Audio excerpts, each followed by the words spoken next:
Om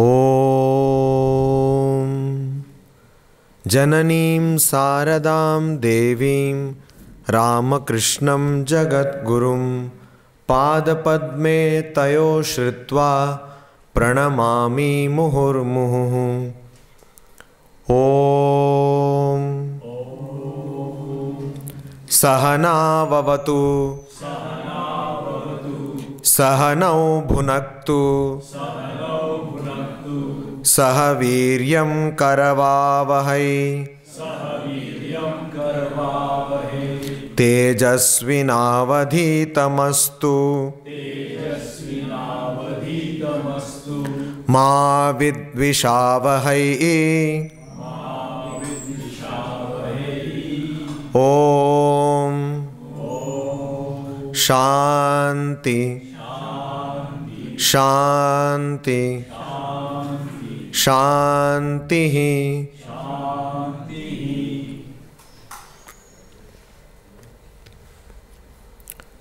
So now he will tell what are these three Shantis about.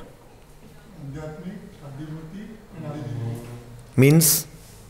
Means from the self. What from the self? Like desires. No, what are these Shantis being chanted for? So that the obstacle in the reading the scripture can be removed. So, Adhyatmic is about oneself. Adidevik is about from higher creatures like gods and goddesses. And Adidevik is about other creatures like other people. Adibhautik. Adibhautik. Other people, other animals, etc. So how do gods create obstacles? Nature. So this is not only for reading the scripture but in general also. Shanti. And what is the fourth Shanti? So we were going through the Katha Upanishad, Death with a Difference, and we had seen the first canto of the first part of this Upanishad. Then we were going through the second canto.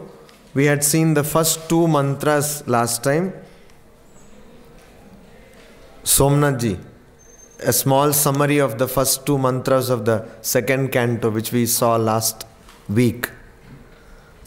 First, Yamdev says that Nachiketa has chosen the preferable over the desirable. And then he says that actually they both present them. The second stanza he says that they both present themselves before a person. And people of intelligence, they choose the preferable one. Whereas people of inferior intelligence, they choose the desirable one for growth and preservation of the protection of their body. Body or their family or their world. So, what's your name? Yes. Please sit down. So Priyanshu, if I were to offer you, so let us say $100 US, $100 billion US, and I was to offer you $100 billion US for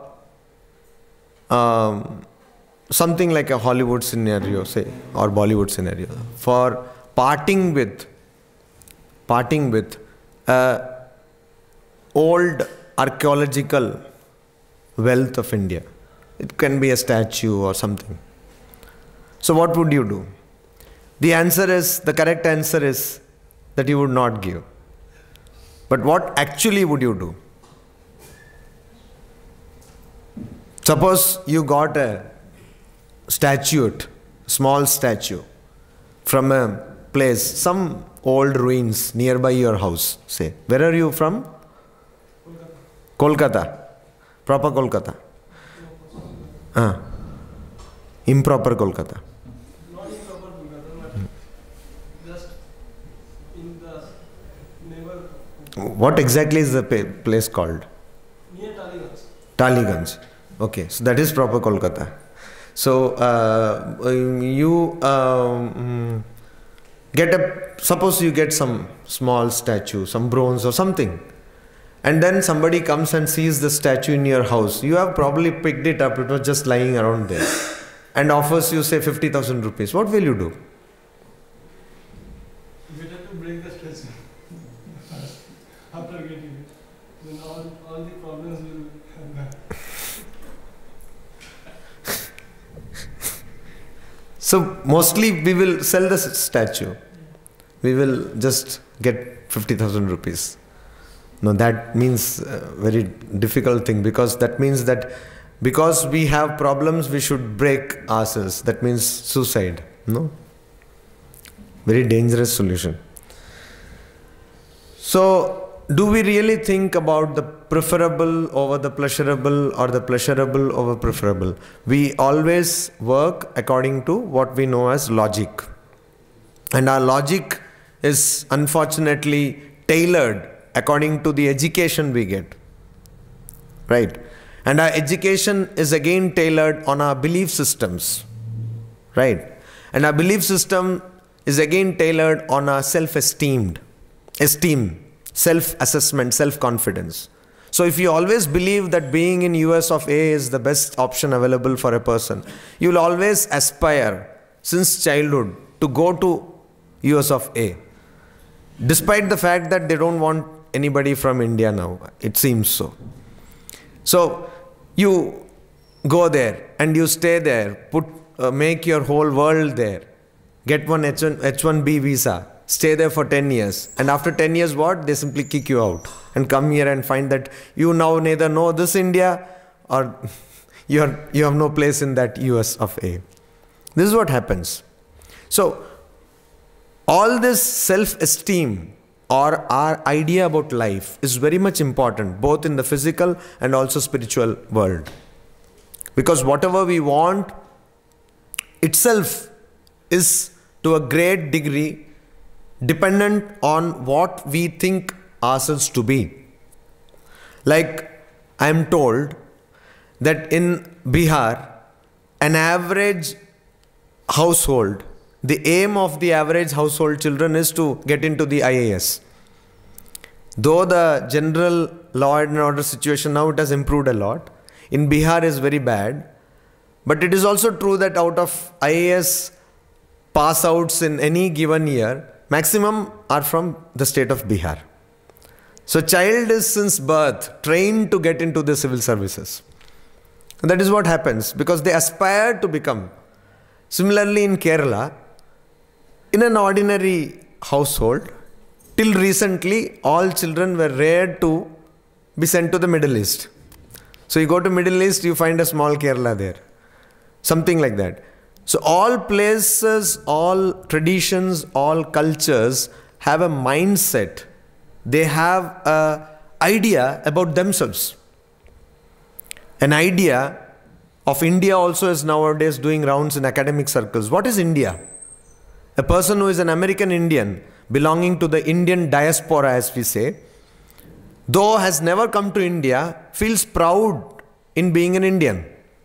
Could be in Australia, could be in America, but they feel proud not of being an American. But they are proud that they belong to India, a country which they have never seen. So the whole national identity is also a very critical thing. Talking about death with a difference or Katha Upanishad, why are we talking about all these things which are, of course, on the face of it, seemingly unrelated, not connected to the topic proper? The reason is, what is pleasurable and what is preferable itself has to be first understood. While we study the Katha Upanishad, we go by a preconceived notion that preferable means not having anything to do with the body, going for the spiritual life, to know what is after death, avritta chakshu, etc. But what about a culture? What about a country which has been always affirming this world? which has not thought of the next world, because according to their religion, there is no next world at all. For them, how do you interpret this preferable? For them, probably doing charity or helping others is preferable. So the whole question of preferable itself demands attention, demands thought. What is preferable? Or what should be preferable, or what could be preferable? And again, what is pleasurable? You see, we also there have a preconceived notion that pleasurable means anybody who is indulging in sense pleasures, quote unquote, as we understand it, eating, drinking, making merry. But there could be a person for whom a pleasure would be reading books. So for that person, pleasurable could be reading books. And as we know in spiritual life, reading books can be an obstacle in higher spiritual practices.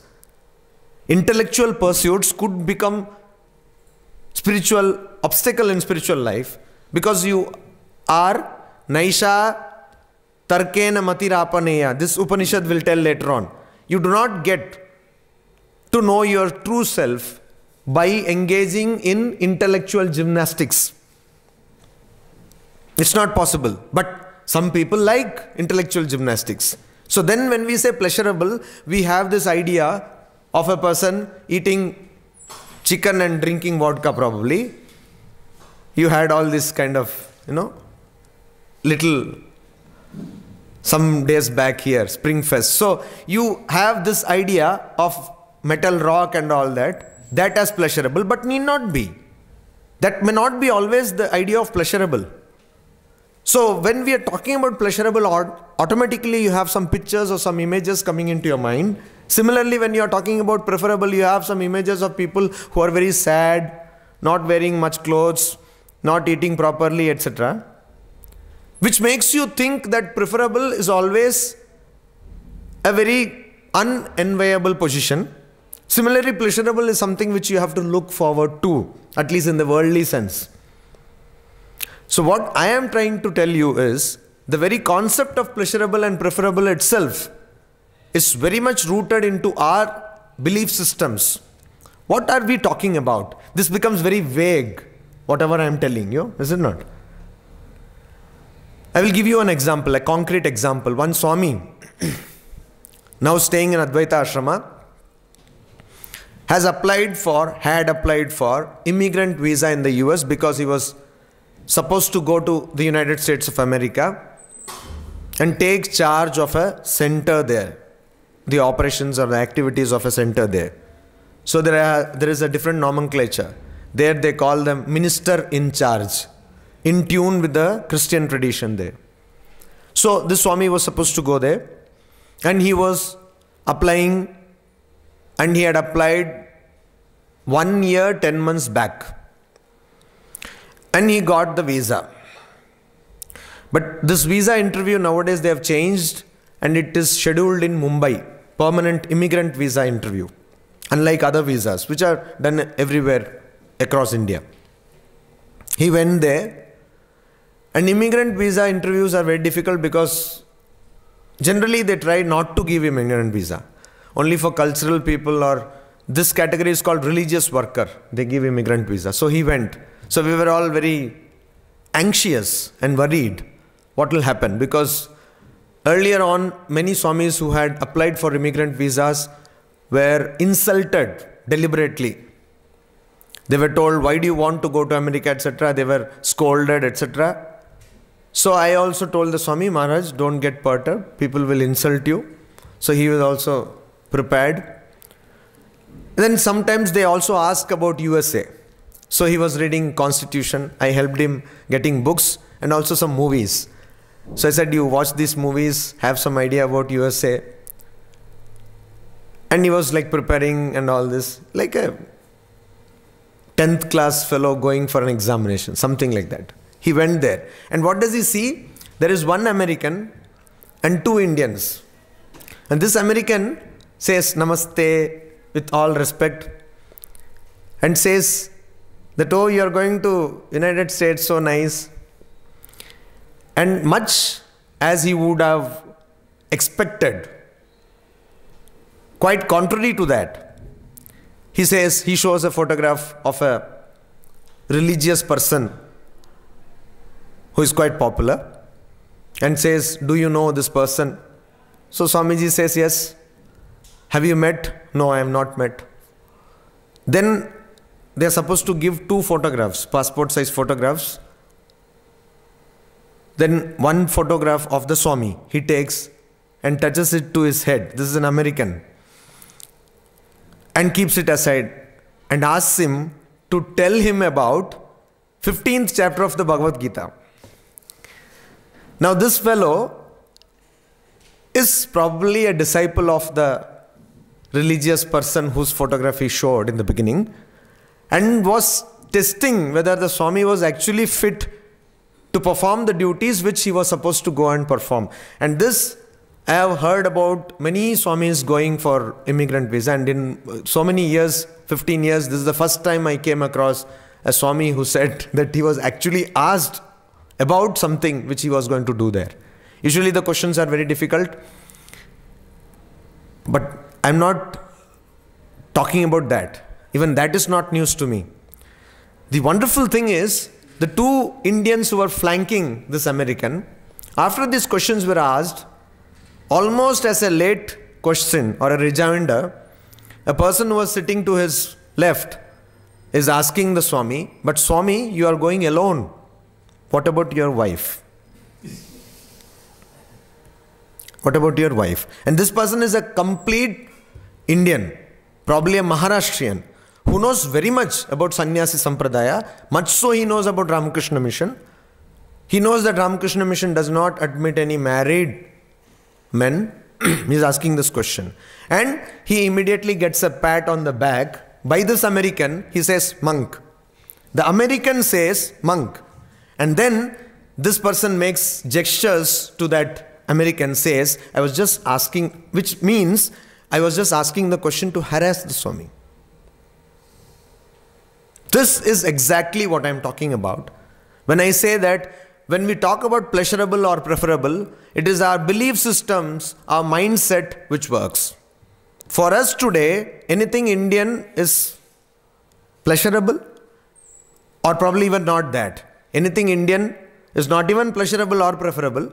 Anything American is pleasurable if you are going to consume it in India, and going and settling in America is preferable.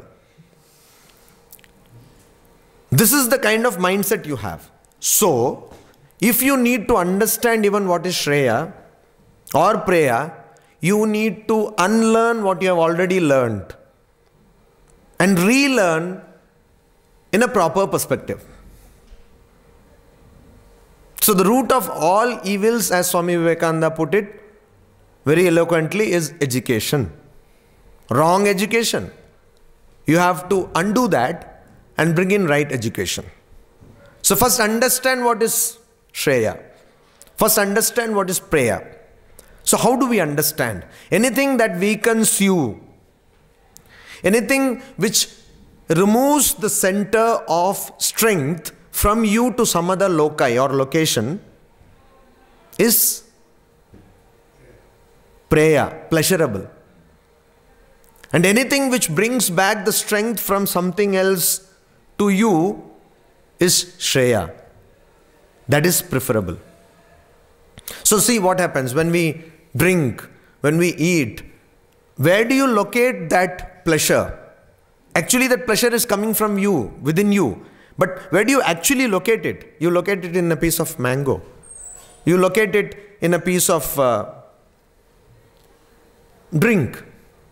Or you locate it in a movie.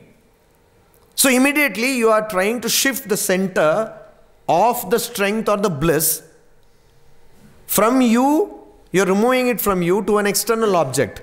You have seen many people who talk. The other day some students had come to me. They were from a big institution, management institution, and they are planning annual event and trying to bring in the theme of Swami Vivekananda. So I try to create confusion wherever I can, as much as possible. So there also this my humble contribution of creating confusion, and they had come to discuss.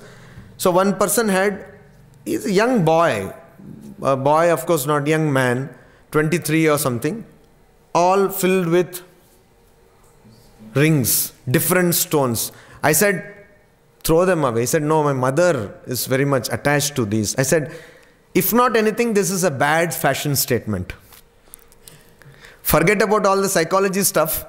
But if not anything, it's a bad fashion statement. Just imagine, I didn't tell that to him, but I can tell it to you. Just imagine a man going to a woman with all the fingers with rings. How does it look like? Like, I don't find him getting any chance at all. So, I said you remove. Now, what is that? That is also in psychology, is called that you are placing your strength in a totem or in a motif, which is external to you.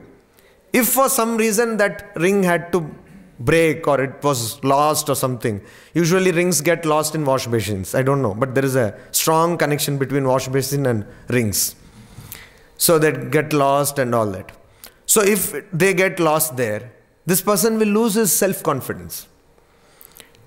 It is told that Muhammad Azharuddin used to take a special kind of biryani before going on the pitch. I don't know how far it is true, but probably it is true. So now if one day he couldn't get that biryani, his performance on the pitch will be very dismal. So that should not happen. And whenever you see that anything is giving you strength, which is affirming your identity, your true spirit, your nature, that is preferable. On the face of it, it will not seem to be. Probably you have to go through a lot of struggle and lot of difficulties to attain that, but that is preferable. So again I will emphasize, whenever we are reading the scriptures, please do not go by preconceived notions. The other day some person had come, newly I think, I am not seeing him today, and he was going on talking about moksha and liberation. These things happen.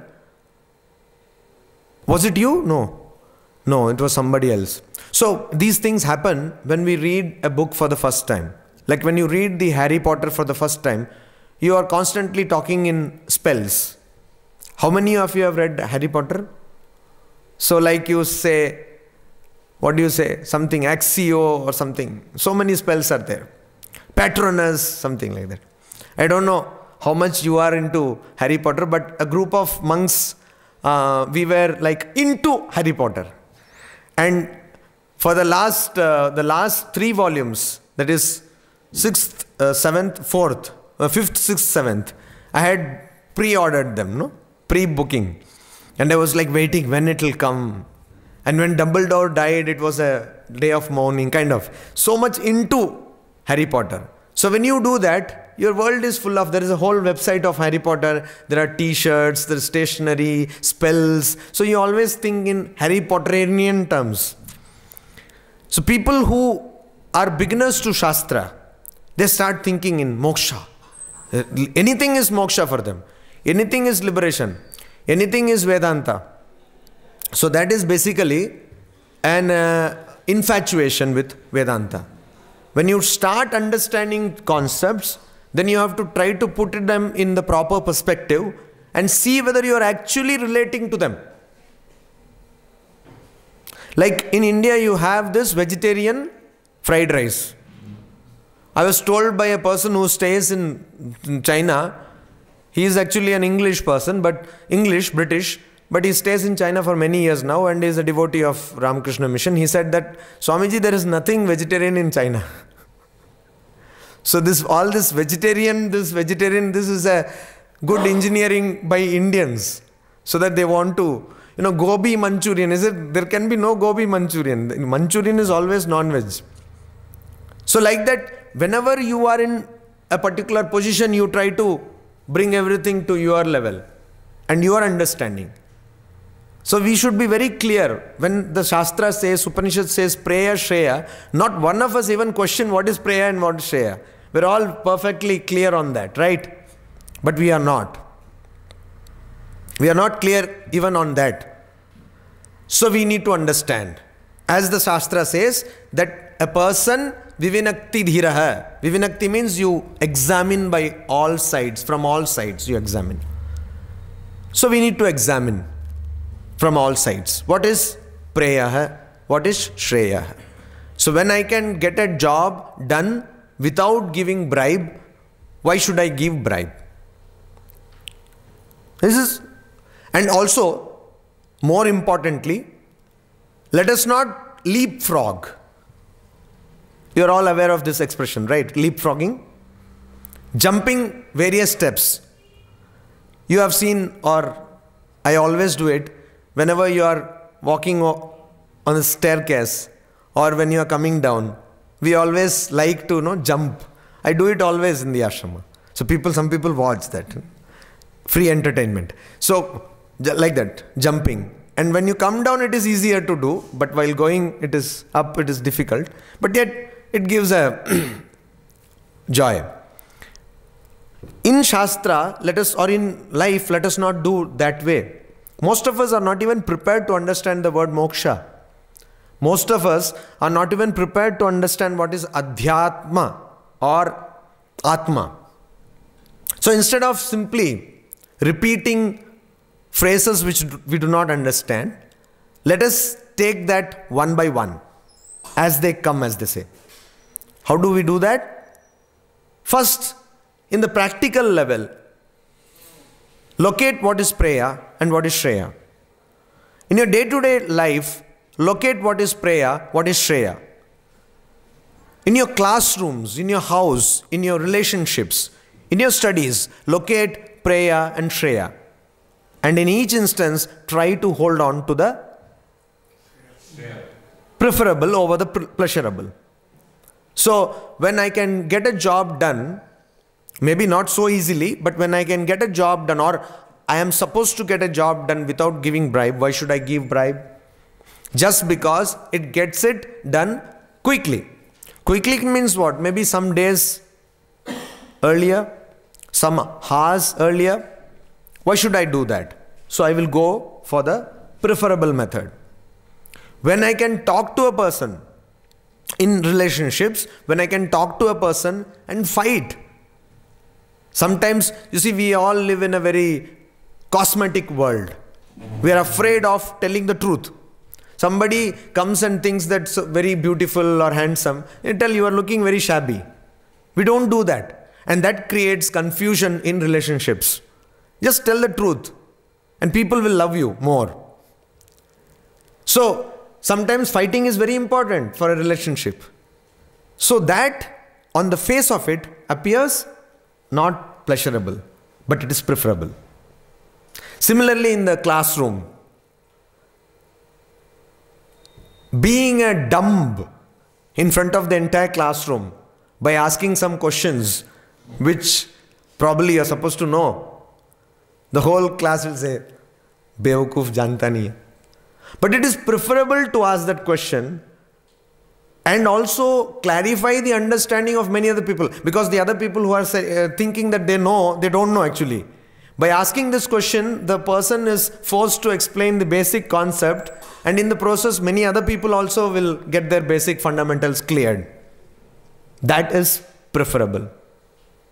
So, in every step of your life, whichever you understand, whichever you really understand, you have this thinking, comparing notes of preferable over pleasurable. Then you really understand, step by step, what is shreya and what is preya. Again, I emphasize, because I don't think it can be overemphasized, that never ever, while reading the scriptures, think that you have understood what has been told. Is it clear? Okay. So now, we saw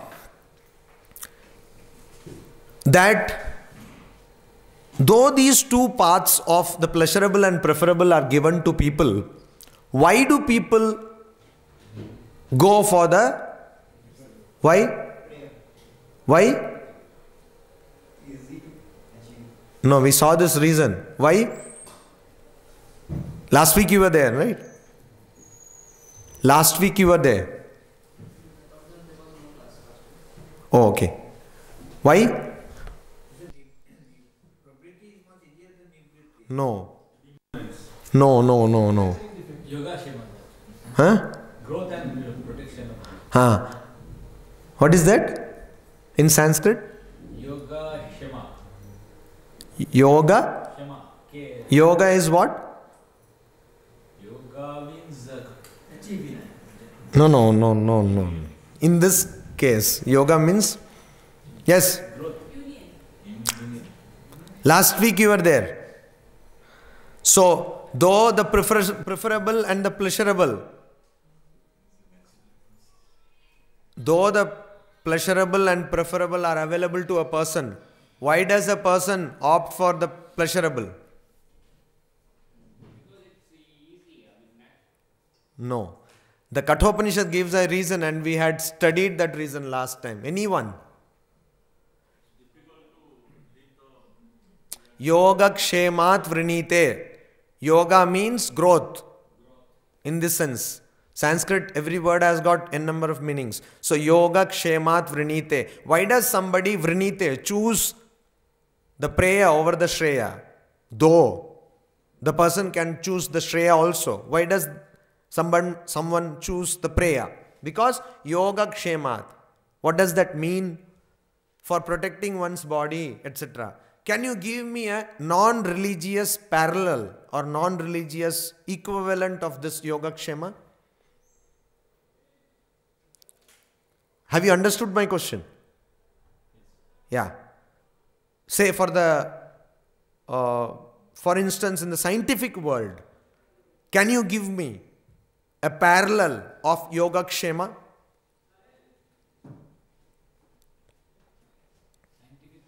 Yeah.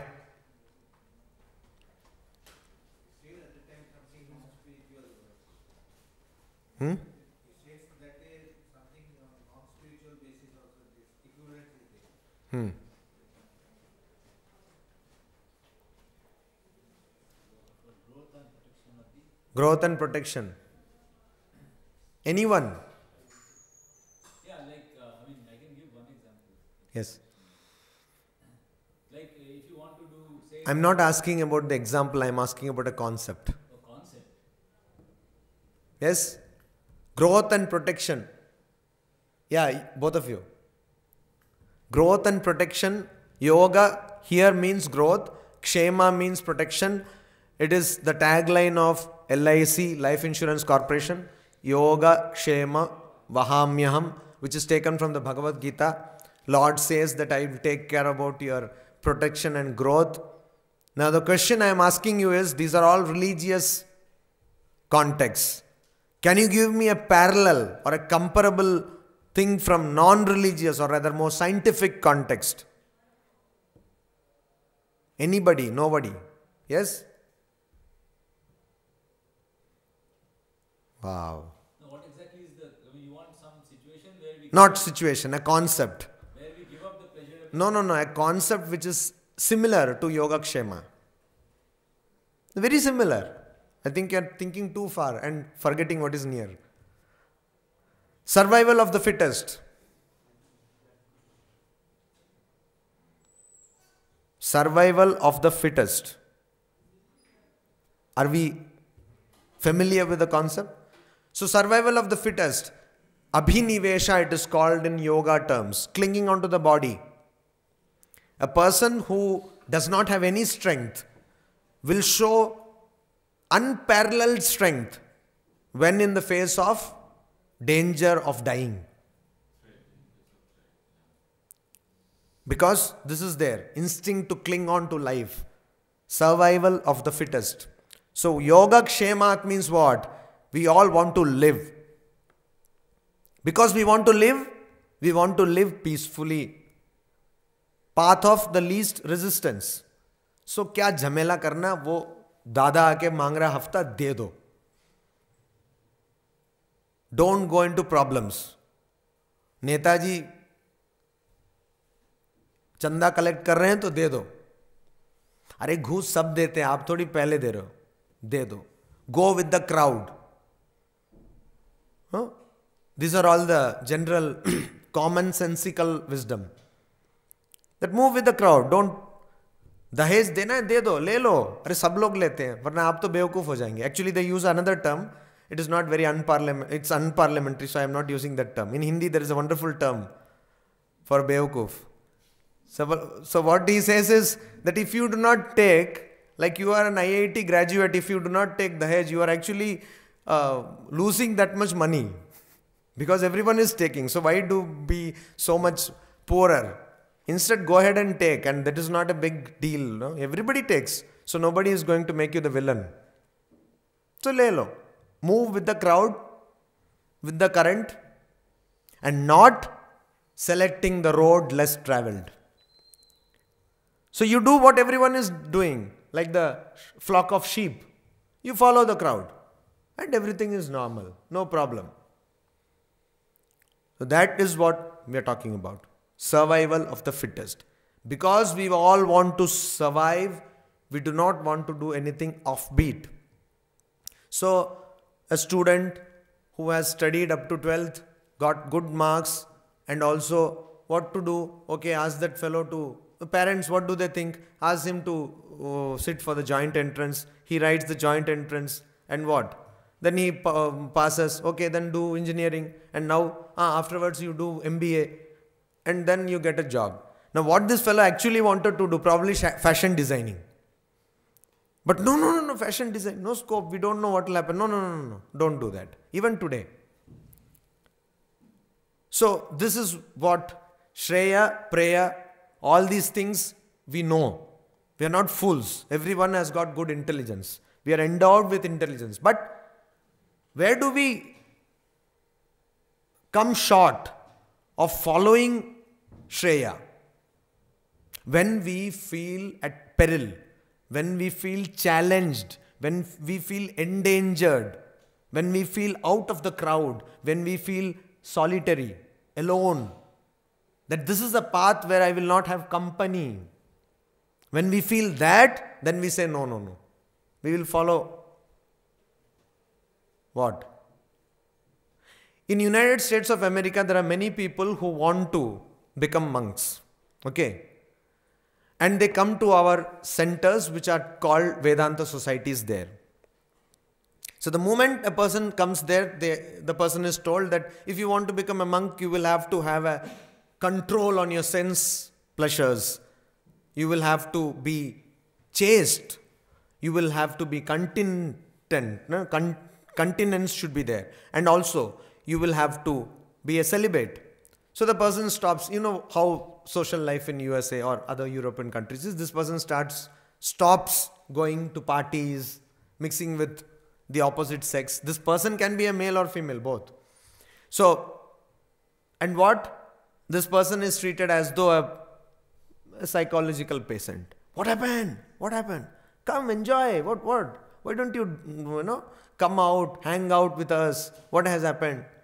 And I know of many monks, non-Indian monks, who say that we would rather love to stay in India than to go to those countries. Because there, we are all curious. In India also they are curious for a different reason. Because anybody who is non-Indian people will be. Even today, taxis, whenever I have to travel with a non-Indian monk, taxis will be like flocked with all these beggars, something. And they will speak in English also. That is the funniest part. So, okay, but they don't mind this. But if they go there, they cannot, because they are understood to be totally outside somehow in India they understand monasticism. Even today, everybody respects monasticism. Even a small child understands, okay, Babaji, something. They may have ridicule and all that. They may think that all Babajis are multi-billionaires, etc. But still they respect. There, this concept is totally unthinkable of.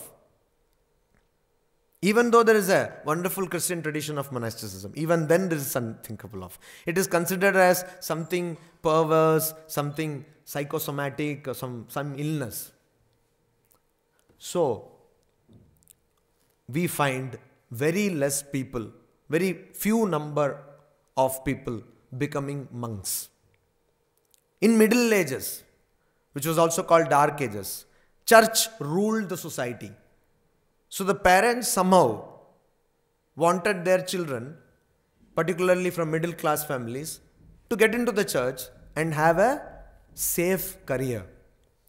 Now there are histories of actually these things happening. So they used to, even till the 18th century, they used to say that you become a nun or you become a priest, and they used to find their place in the church. Today, they have better options outside. So, you find that the number of people becoming monks, is it true that they don't know what is monasticism about? Yes, they know. Then why are so many yoga studios coming? Why sudden interest in Buddhism? Why sudden interest in Zen? They know all these things, but they don't want to go away from the crowd. Yoga studios, fine, because the crowd is in yoga studios. Zen Buddhism, fine, because the crowd is there. Eat, pray and love.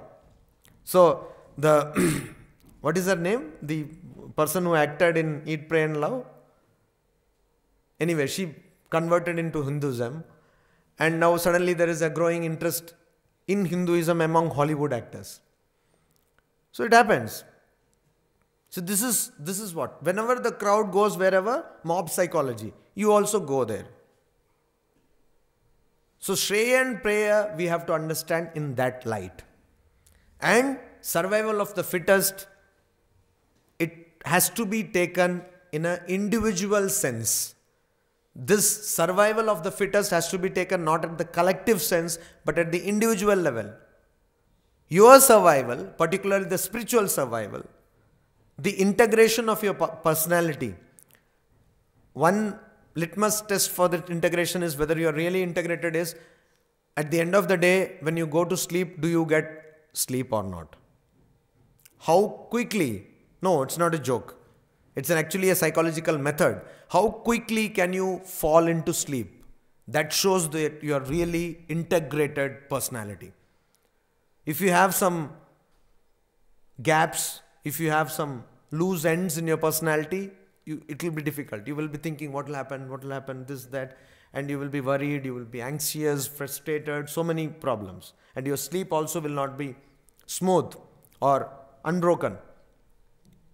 So, if you have to have an integrated personality, you have to think of survival of the fittest at an individual level, at your level. Because what is fit for you may not be fit for even in your family, the other person. The understanding of your own culture will be different for you and for your sibling, your brother or sister. So that we need to understand. And it is with this light, with this understanding that you have to go ahead for understanding what is Shreya and Preya for you. This is an individual choice that you have to be very clear about. As it is an individual choice when you make a choice of career, similarly it's an individual choice when you make a choice of Shreya and Preya. Then Yama comes here and he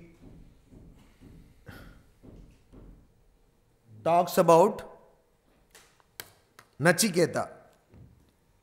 He praises Nachiketa. He says, Satvam priyan priya rupamscha kaman abhidhyayan Nachiketah atyasrakshihi na etam srinkam vittamayim avapto yasyam majjanti bahavo manushyaha. So he says, he tells Nachiketa that, O Nachiketa, Satvam priyan priya rupanscha kaman. You were encountered with, or you were tempted by me. I tempted you by priyan, priya rupan. I tempted you by giving things which are priyan, which are desirable things. Like lot of children. I don't know whether in today's context that is desirable, but probably that day it was desirable. Like many chariots, lot of wealth, which was desirable. I gave you that. And also, priyan means dear ones, lot of wives. Dear, people whom you can call darling or something like that. Where you can have an affinity. A friend, somewhere I read long back, you have these posters which they sell in pavements and all that, with all the photographs and some thoughts. They take it from all places. So sometimes these posters have wonderful thoughts. A friend is one who knows all about you and still likes you. So wonderful. So something like that. Somebody who is very close to you, your own person. Priyan, I tempted you with such people, such things. Priya Rupancha, and also with things which appear very beautiful. You see? Like somebody like a very celestial nymph, Rambha, Apsara, all these people. So one commentator is giving, this is actually relating to Apsara. So our commentators also were very mischievous. So Apsara or Rambha or all these different people who were there, sent to Vishwamitra and break the meditation. This is interesting. You see, a person is sitting in a forest, meditating for thousands of years probably, or hundreds of years. No? How human psychology works.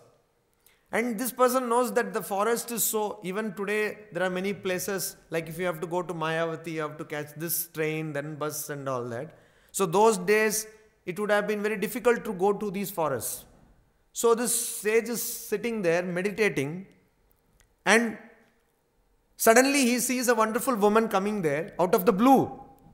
But this fellow does not even think twice. See the psychology. He should have thought, how can she come? Because even if she were walking 1 kilometer away, I would have understood.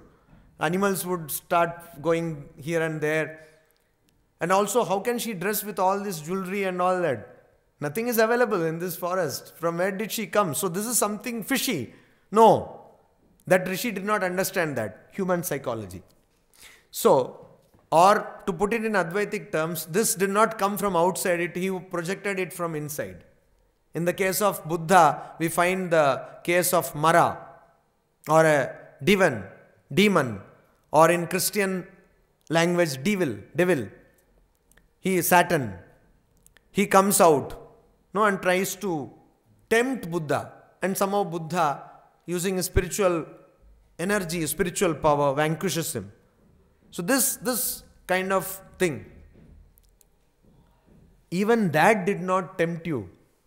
Priya Rupan, very beautiful woman, wonderful people, but still you were not tempted. Then what I also, Abhidhyayan Nachiketa, Abhidhyayan, means you considered these things. It is not that I just told and you just left. Abhidhyayan. You considered them. You actually understood that these are all Nitya Vastu Viveka. What is Viveka? Nitya Anitya Vastu. What is permanent and what is impermanent. So you actually did a analysis.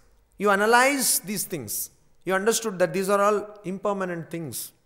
Bank balance will go away. Women, they are looking beautiful now. After some time they will become old. Wrinkles, and they will put lot of makeup and still wrinkles will be there. See, this is again another question. How to not age? Always humankind has wanted to understand how not to age. Always remain young. Nobody wants to know how always to remain a child. That is not the question. How always to remain a youth. So you have understood that these things are there. There are 6 Shadvikaras. What are Shadvikaras?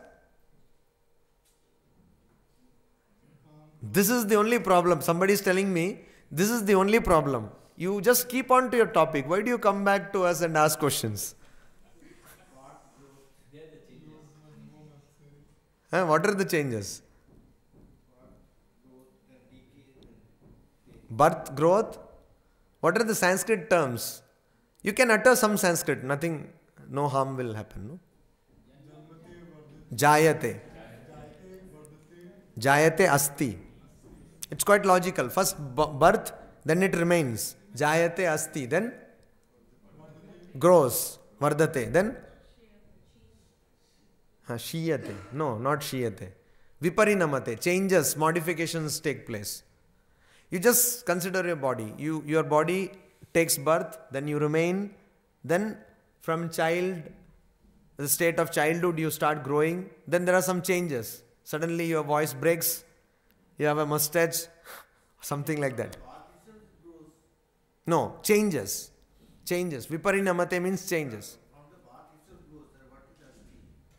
No, that is more, when we were discussing that, I told you, that is more a philosophical thing. Means you come into existence. After birth, you come into existence. Before that, XYZ was not there. Afterwards, Mr. XYZ came into being.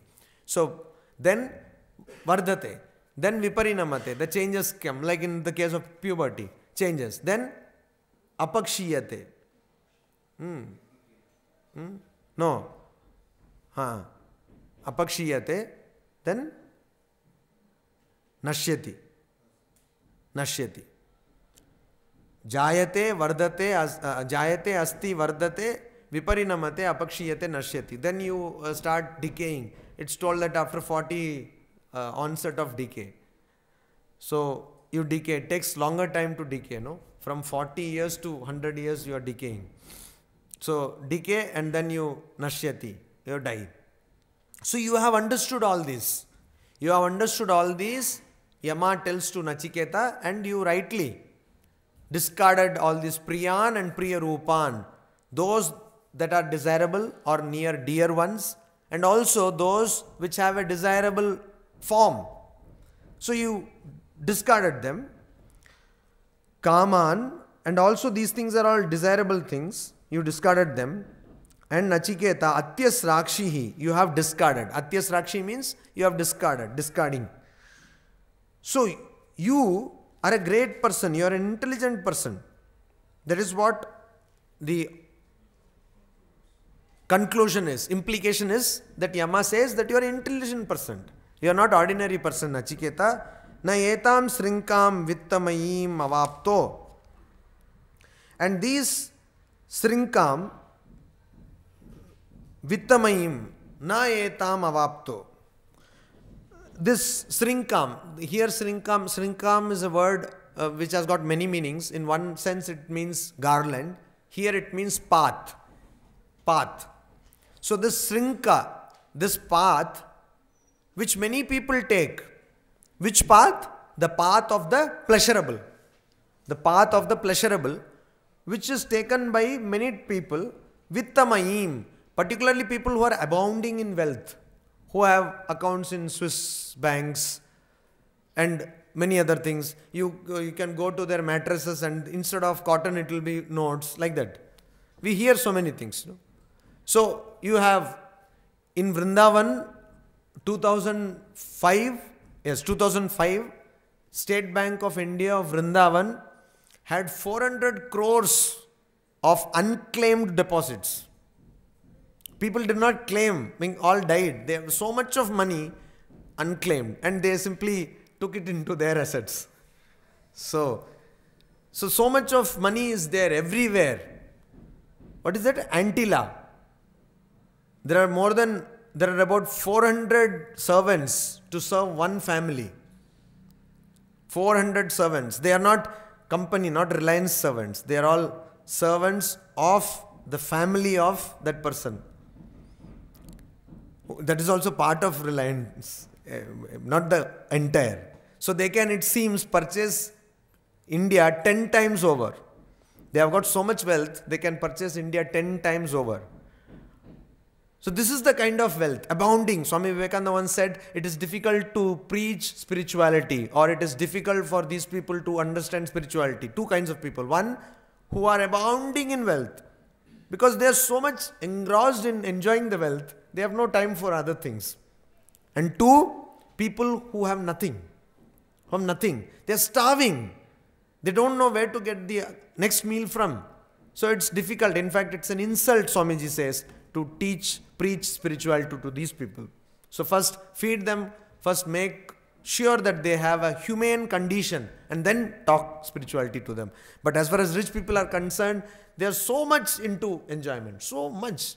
It's impossible to imagine. In one house they have this 3D TV everywhere.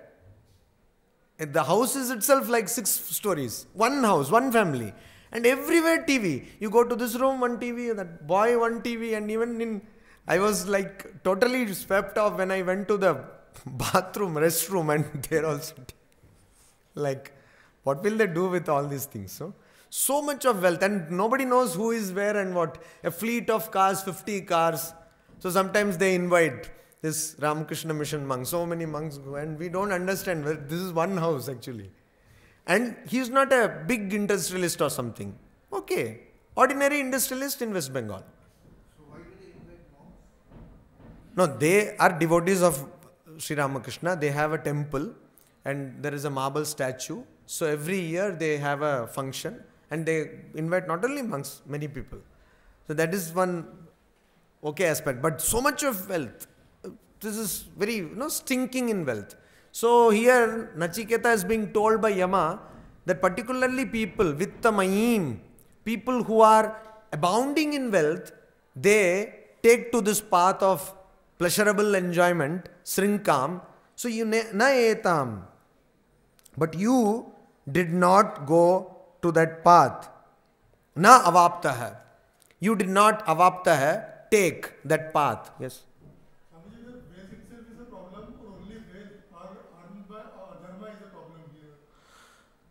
Here the problem is much more complicated. Here wealth is not a problem. Wealth never is a problem. Wealth as it is never is a problem. If it were, then our tradition would never say dharma, artha, kama, moksha. We have a very strong tradition of earning wealth. Wealth is not a problem. Wealth is needed. Otherwise, how will I come to IIT first of all? Everything needs wealth. This light needs wealth. Wealth is itself not a problem. How you put wealth to use is a problem. That is why in our tradition we say aparigraha, means not holding more than what you need to. What does that mean? You go to any buffet in a big restaurant something. You go there and from the beginning of the buffet till the end, till everything is collected and cleaned, you stay there, you will understand what I am talking about. You see, there is so much of food material wasted. So much. Real food material means that really very enriching food material is wasted. Why? Because somebody took one spoon and did not bother taking much. This kind of luxury is too much for the society. At one given point of time, you can wear only one dress. You can move only in one car. What is the fun in having? We are talking about pooling of cars. Even environmentally, it doesn't make sense. What is the fun of having fleet of 40 cars just because you will have to invite some monks? Of course, they are not having that for that. That is not the reason. But the only time when it is put to use is when they have this function and they invite all the monks. Different cars go to different ashramas. Otherwise, only 2 cars are used or 3 cars maybe. And you have 50 cars. And cars means not ordinary cars. There are 2 Rolls Royces. Why do you need those kind of cars? And hardly do they come on Calcutta roads. Rolls Royce on Calcutta road. Kolkata is not meant for Rolls Royce. While on the way to Kolkata, after such a long time, I saw a Rolls Royce actually on road. In showrooms we can see, but on road, somebody was driving. So it's very difficult to bring a Mercedes, all Rolls Royce, to such roads. But you have that. Why? Because I have one. For your ego satisfaction. What about the car? It has to be maintained. What about the plastic which goes into that? Mobiles. Many people have 2 mobiles. I didn't understand the logic. Earlier on also I could understand. You have 2, then there was no technology. Now you have dual SIM mobiles. But still they have 2 mobiles. At a given point of time you can talk only in one mobile. Why do you have 2 mobiles? Go through different tariff plans and select the best, optimum. You're using more plastic, you're using more radiation.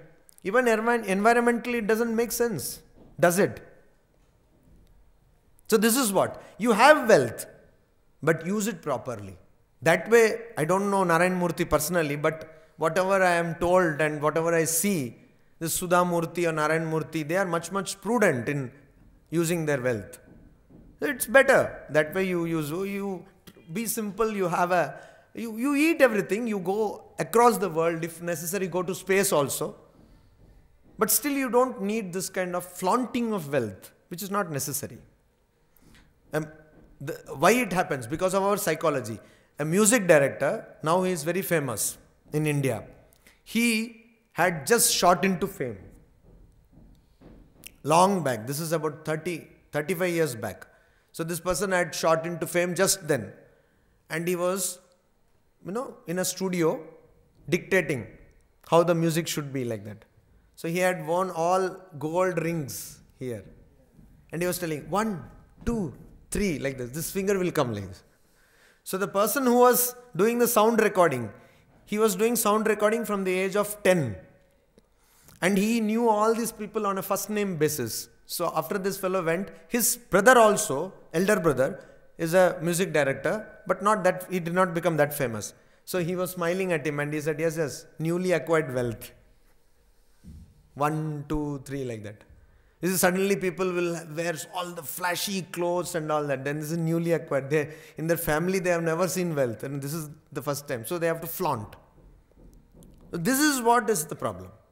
How you put wealth to use. Instead of that, use wealth, keep something for the rainy day as they call it, save, and yet you will find there is so much of wealth, you can start a foundation. You can help so many people, and this exactly is what Swami Vivekananda told Rockefeller. And then Rockefeller throws this check on Swamiji's table and said, are you satisfied now? And Swamiji didn't even look up and he said, that is for you to decide. The satisfaction is all about what you feel. It's not for me. So now Rockefeller Foundation is a huge foundation. And of course, factually, that was not the first time Rockefeller gave charity. He had given charity earlier also. But then he really understood that yes, charity is important. Not only in the good Samaritan sense of the term, but also in a spiritual way it is important. So this is what, how do you put wealth to use? So you, Nachiketa, have gone away from this path. You have not, though you were given all this wealth. So practically you have this wealth. Like a post-dated check is also check. You might not have got the wealth, but Yama was giving him a post-dated check. He could have cashed it, but he did not. So he said that you have taken a path which people do not take, and yasyam bahavaha manushyaha majjanti. And in the path, in such path, many people sink. Sink. Majjanti means, actually it means sink. Sink, or the meaning is they get grief or they suffer. By going in this path, they suffer. What happened to Yayati? What happened to Yayati? Not your friend? I thought you knew that person. Anybody who can tell what happened to Yayati? Yes? He was son-in-law of Shukracharya. Huh. Married twice. Huh. Because he was son-in-law of Shukracharya, married twice. Huh. Then when he second time he married, Shukracharya cursed him, and then he lost all his youth. So he borrowed youth from one of his Sons. his son. Only he gave. Elder he refused to give him. How many years he borrowed? Perhaps 1,000. 1,000 years. And then? And then also he was not satisfied. Then one day, suddenly he got vairagya. Uh-huh. That I am doing this from so many years and still I am not happy. And what is the imagery? He said, just like by putting ghee into the fire, you cannot quench the fire. You cannot put off the fire. It will only increase the fire. Similarly, by adding fuel or by satisfying desires, you cannot actually complete the desires or cannot remove the desires, get rid of desires. They will only increase. So the best method to satisfy a desire or get rid of a desire is by not satisfying it. Diaptics. How many of you here are diaptic? Nobody. Very bad cross representation of India, because in India so many people are diaptics. No? So anyway, at diaptic, the diaptic psychology is that you see a sweet. How many are smokers? Only one. You have been spotted out. So smoker, particularly smoker, no, Mark Twain, he famously said that I have stopped smoking 100 times. So, say, yes, today I will take this and afterwards I will stop. See, after all, you cannot leave smoking suddenly. No, I have been smoking for 30 years. If I leave suddenly, it will create a problem in my body. From where they get this idea, nobody knows. So then they say, today I will somehow leave one cigarette, 2 cigarettes, and then again come back to 1 packet. Something like that. So all addictions, all substance abuses end up like this. So, oh, Mishti, you cannot just like that leave it. Today I will take 1 and tomorrow, slowly. So this one person was told by doctor that you take only 1 fruit a day. You have become obese, you have diabetes, etc. Only 1 fruit a day. And after a couple of months, the doctor went and performed all the tests and he saw to his surprise that the sugar had shot up and he had become more fat. So fatter. Said, why? What do you do? No, I take only 1 fruit a day. So what, but how can it be? What do you take? 1 jackfruit a day. I take only 1 jackfruit a day. So, like that. Majjanti. These people come to grief by going in the path of the pleasurable. They are put to sorrow. They suffer. Like Yayati. By trying to quench their desires, by further satisfying their desires, they find that it doesn't end. It goes on and on. So, they are put to grief. But you have, as an intelligent person, understood that these things do not bring you any happiness or bliss. And then you have selected the pleasurable. You have not selected the preferable. Earlier in the first mantra we saw, Bhavati hiyate arthadya u preyo vrinite. Those who select the pleasurable fall. In Bhagavad Gita, we see that a person who exhausts the karma, good karma, after enjoying the benefits of good karma, what does it happen? That person again has to take birth. Shine punye martya lokam vishanti. Once your punya is shina, means your bank balance, positive bank balance is exhausted, you have to again go and take loan or you have to come to the earth. Why? Because the question here is not about exhausting your good actions, but getting rid of the ego of doership. As long as you will have this ego that I am the doer, I am the enjoyer, you will have to enjoy or reap the benefits or the losses of all the actions, good and bad, you do.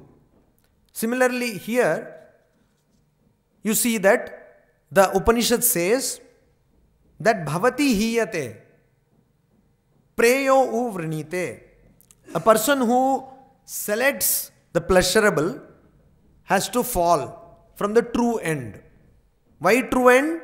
As we saw, anything which gives you strength, anything which brings back the focus on you is the true end. And when you concentrate on a pleasurable thing, you go away from your true end. Manushyas majjanti. So similarly here also, the scripture is telling that anybody who takes to the pleasurable path sinks or comes to grief. So these are various ways of the scripture to tell. In the Ishavasya Upanishad, we see that the scripture says that a person who is following avidya, he goes to darkness, and a person who is worshipping vidya also goes to further darkness. Because there should be no ritualistic tendency in you. You should go towards knowledge. So vidya, those who upasate vidya, those who avidya, those who worship ignorance, go to darkness. So what we would expect is that those who worship knowledge would go to light. No, those who go to worship knowledge go to further darkness. Why? Because you are worshipping knowledge. Knowledge is not to be worshipped. There is no ritualistic tendency here. There is no ritualism here. There is no ritual here. You have to get knowledge. You have to attain knowledge. That is the idea in the Ishavasya Upanishad. That deters, that puts a deterrent to your straying from the path. Similarly here in the first mantra and also in this third mantra, we found that the Upanishad is deterring us from going to the pleasurable path. What does it say now? It says, okay, now the question is immediately, how will a person fall? Hiyate. How will a person fall from the true end? Just by selecting the pleasurable. How will a person majjanti sink? That should be the question which we did not ask. The scripture asked for us. And that is the answer. Next mantra gives the answer. The answer is Duram ete viparite vishuchi avidya ya cha vidyeti jnata vidya abhipsinam nachiketa sammanye na tva kama bahavo alolupanta. Duram ete viparite vishuchi avidya yacha vidyeti jnata. There are two things. One is knowledge and the opposite is ignorance. One is light, opposite is? One is black, opposite is white. So, you have these opposites, dualities. Pleasurable, preferable. Turamete viparite. They are as far from one another as possible. Viparite, as opposite to one another as possible. Vishuchi. And they have Vishuchi. Viparita Shuchi means they have different courses, different paths. This prefix V can be used, not W-E, V.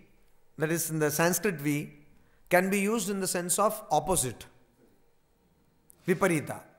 So Visuchi means, Suchi, Viparita Suchi means divergent courses, paths, different paths. So you come to a road and you see a fork like this. One path goes this side and another path goes this side. In Delhi, it's a beautiful thing.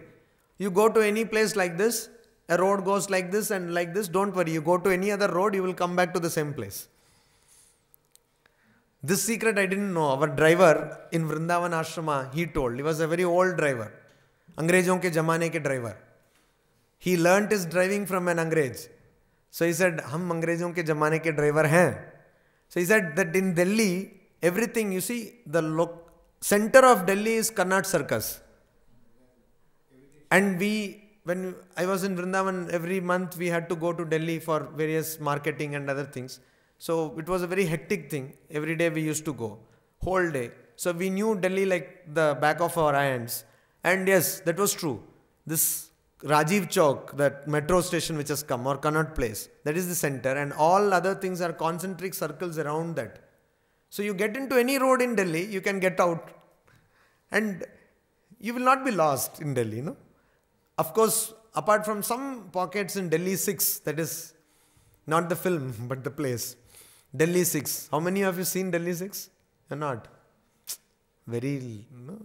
Not very interesting group.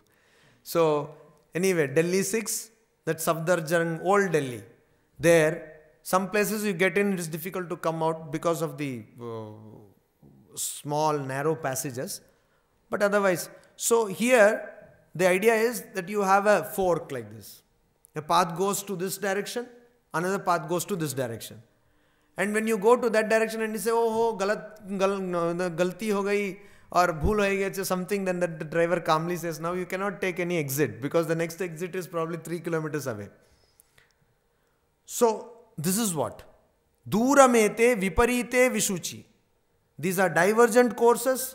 They are far from one another and totally contradictory to one another. Like light and darkness.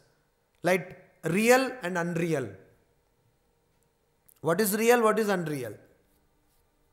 So many things will stay and many things will not stay.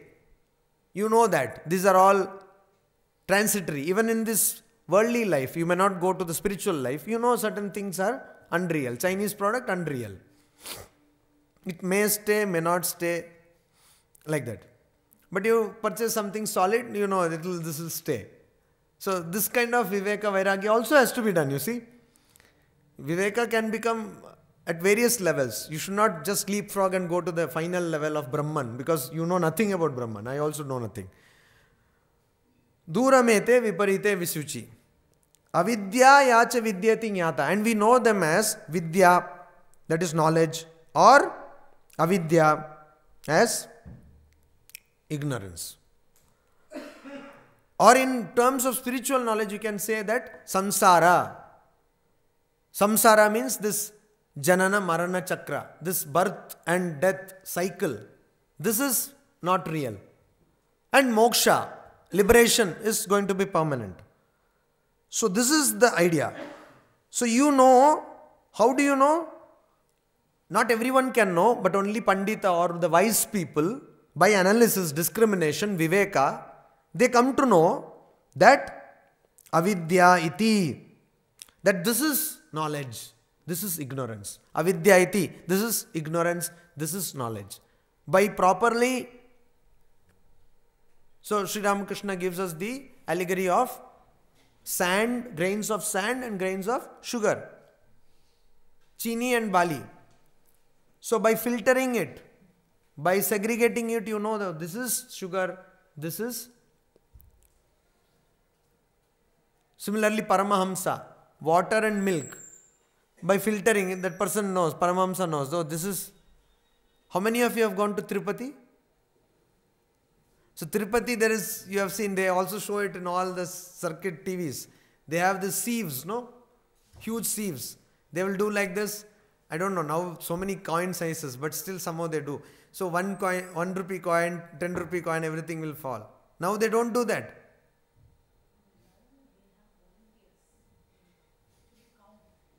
No, coins they do that. They don't do. Oh, so I have not updated my software. Anyway. Notes. Crisp notes. Tirupati is a very fortunate Lord. No? Anyway, so earlier they used to do that. Like that they used to have the sieve and that it used to fall like this. Tirupati. Now Tirupati has no time. No, coins also no time. He has no time. You stand near any Tirupati hundi, and actually we tested this. You stand there for 20 minutes or 30 minutes, not even 20 minutes I think. Huge hundis, more than average person's height, like 6 feet or something. It has to be emptied. It will be overflowing. People come and put gold statues and all this. Yet India is underdeveloped or developing. So this is what?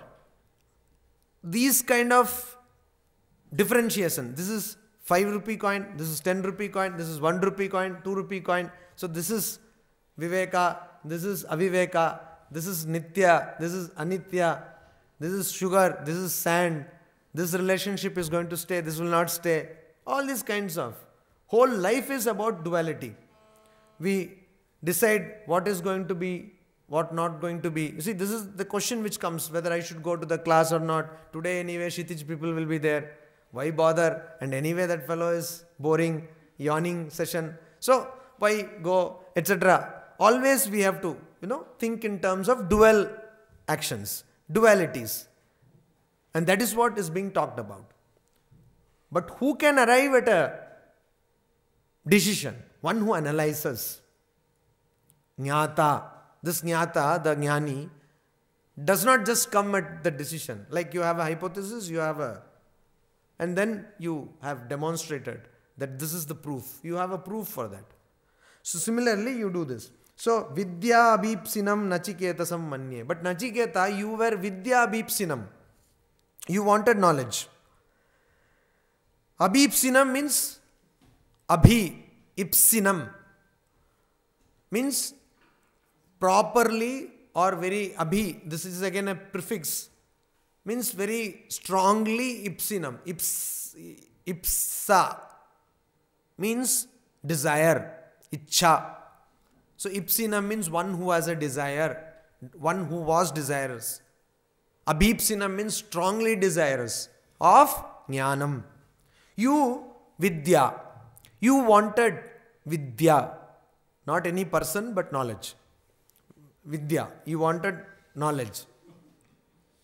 No. Shanti, Shanti, Shanti means who are these people calling this? Kshitij people were coming and saying, oh, all these people doing Shanti, Shanti, whoever they're calling. So, no, we are not calling anybody. So, like that, Vidya means nobody, but knowledge. Abhipsinam. And Nachiketasam manye. Manye means, see, aham, na jana, na jane. In Sanskrit, you can understand little Sanskrit also as you go along. Na jane means it is used in the sense of which is called in Sanskrit Atmanepadi. Means in your first person. Na jane means I don't know. You can say na janami or you can say na jane, which is a lesser used usage. Na jane. Similarly, manye. Manye means I think so. I think so. What do I think?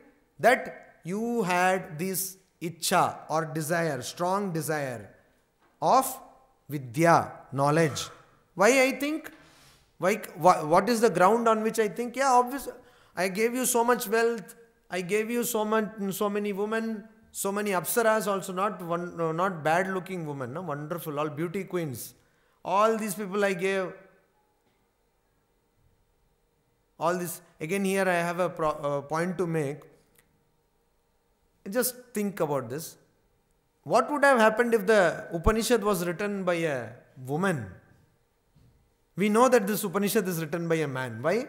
Because only women have been sent to tempt. No men have been, no Salman Khans have been sent to tempt. So there is a very patriarchal discourse going on. Here only 3 women are there. And I don't think they belong to women lib movement. But I don't know whether you are appreciating. This was written by a man. Because how can woman tempt a woman? Maybe it is possible, but generally it is not. So this also is a thing. We have to think in that term. Because Sri Ramakrishna, when he talked, what we know is Kamini Kanchana Tyag, he said. And it is wrongly translated as woman and gold. It is lust and greed actually. Not woman and gold. And also, Sri Ramakrishna used to talk to his women devotees. When he used to say that be wary of these men. Shraddha Devi said that if a man is very devoted, highly devoted, even then don't believe men. No? Shraddha Devi actually said that to her women disciples. So this you have to understand. It is not about only a particular gender. It's about the feeling. It's about the tendency of human being of getting attracted physically to an opposite gender. It may not be opposite also in the modern context, but to a body. Being attracted to a body, physical body. That is what is being talked about. That kind of temptation I gave you. I also gave you temptation of wealth. I also gave you temptation of power. I said that you will have kingdoms. So you had temptation of power. But still you did not fall for these temptations. And so I know that you have a strong desire to attain the preferable, that is knowledge. Knowledge. Na alolupanta means na tva kama, bahavo kama, various kinds of kama, bahavo kama, na alolupanta. They did not tempt you.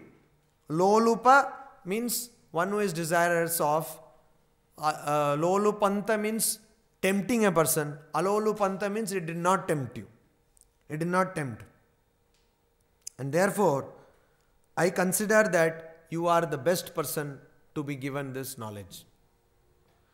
What happens when somebody, generally in a institution, when somebody is not craving for a post, they give him the post. And a person who is craving for the post, they don't give the post.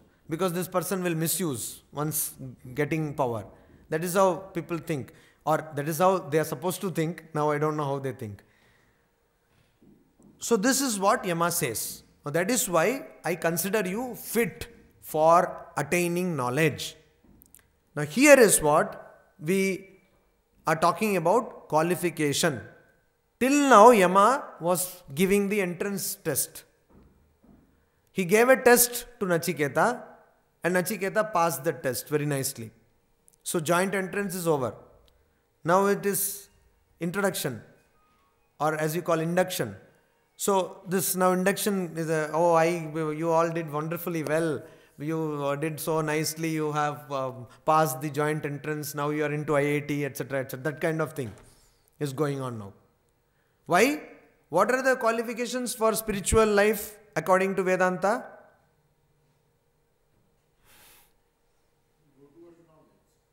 What are the qualifications of spiritual life according to Vedanta? Actually, I should not have so much pause. You are all so experts now. Huh? Studied so much. Aprokshanubhuti, Shavasya Upanishad, Katha Upanishad so much. Actually, you should be telling me. Sadhan Chatush, what are they? Yes, you tell me. What are the Shat Sampati?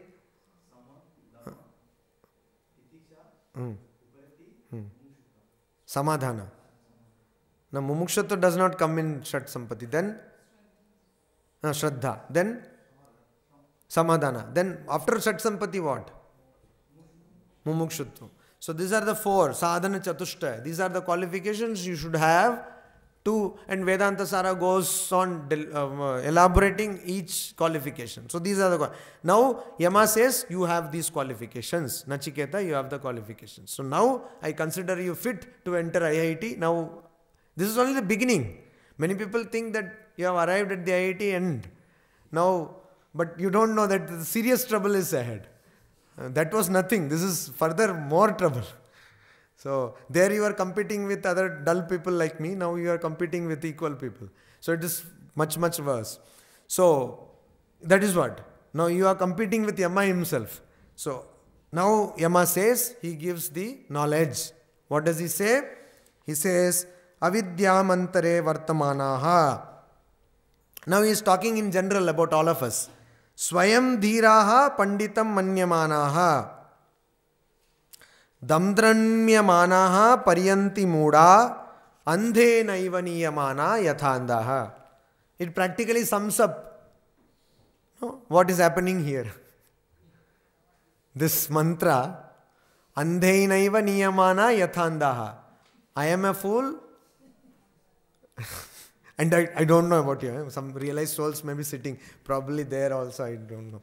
So, I am a fool. Andhe naiva niyamana yathandaha andakupam pravishanti. That is how another person has put it elsewhere. So, what will happen if a blind leads a blind? Not a blind who has gone to some blind boys academy in Narendrapur or something. Because we have a blind boys academy in Narendrapur. And if you are just opening the door somewhere there, they will tell you who we are. And they would have met you some 7 years back. Means blind people have other senses very strong. No? That is nature's gift to them. Compensation. It has actually happened. This happened actually. This is actual incident. Otherwise, how do I get 7 years? It actually happened. One of our monks is we all what we call batch, this year, same year when you get sannyasa or join, etc. So he is also a very popular monk. So in the sense of he has some talents. So monk becoming popular. So very ironical. But anyway, he is a popular monk and he was in Narendrapur as a student. So after becoming a monk, not a sannyasi but brahmacharya, he went after 7 years or so. No, after leaving Narendrapur, after meeting them, after 7 years, he went to them. And in a dormitory kind of thing, he was opening the door somewhere there. And he told the name. In fact, he did not tell the actual name. He had a nickname. No? So he told the nickname. Oh, you have come.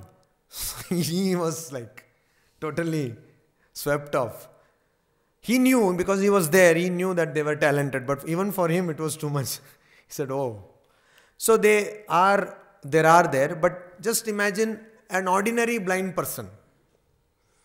Or I remember a film where an actress, I think Jennifer Lopez or somebody, she is blind and she is into martial arts and kills a person and all that. Not like that.